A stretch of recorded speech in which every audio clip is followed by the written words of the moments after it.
But chas v'shalom, if there's no other way for us to be righteous, let it be this.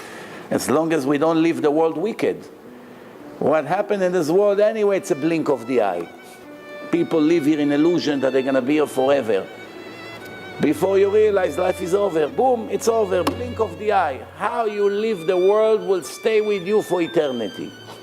That's the most important thing that you have to remember all the time. What will happen here? No, Baruch Hashem. But it's a blink of the eye. כהרף עין. העולם הזה כהרף עין. Oh, it's over. 70, 80 years. Boom, in a second. What will be left with you for eternity, that's already eternity. That's it. It's endless. So it says like this. The problems for the reason for all these tragedies, because HaKadosh Baruch Hu is about to close his business and the Mashiach is in the doorway. The Chafetz Chaim wrote it between 80 to 100 years ago. And he says, and now there is no more place to write it. Now it's already, everybody has to clear their debt.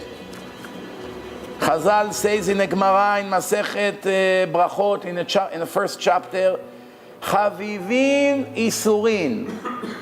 Suffering is likable. Like you should like it. Who wants to suffer? What does it mean, Chavivim? If a person really understands the profit, the tag that comes with each suffering, how much he earns, he will be very happy.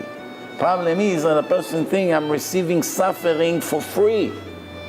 Meanings, coincidence. Boom, a tree fell. Why on me? Why not on him? Muhammad was next to me, the terrorist.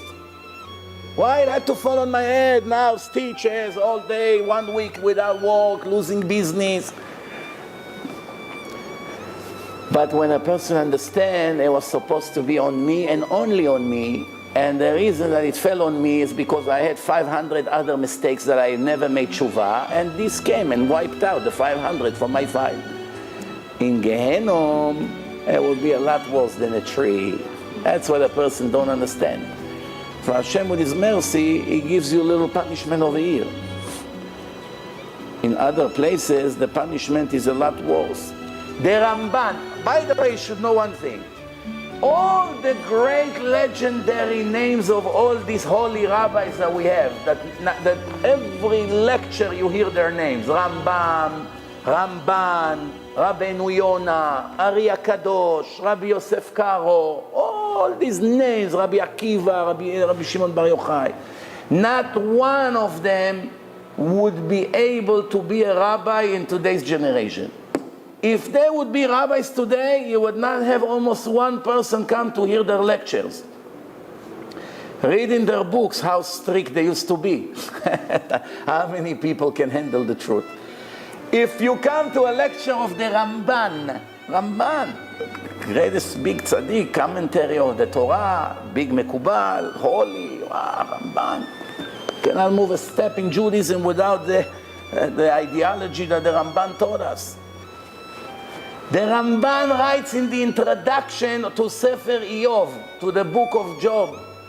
The introduction, before he explained the actual book, he said the 70 years suffering of the life of Iyov. In case you don't know, his children died, he lost all his money, he lost his honor, dignity, problems, sicknesses in the body.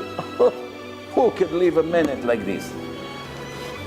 The 70 years of suffering of the life of Iyov cannot even reach the level of 1 hour suffering in Gehenom. The words of the Ramban. Imagine the Ramban say it today on J-Root radio. What happened? They stoned the radio with rocks. Strict! Fanatics! But everyone who screams, strict, fanatic, you say it as it is, you're too harsh, you should be more soft.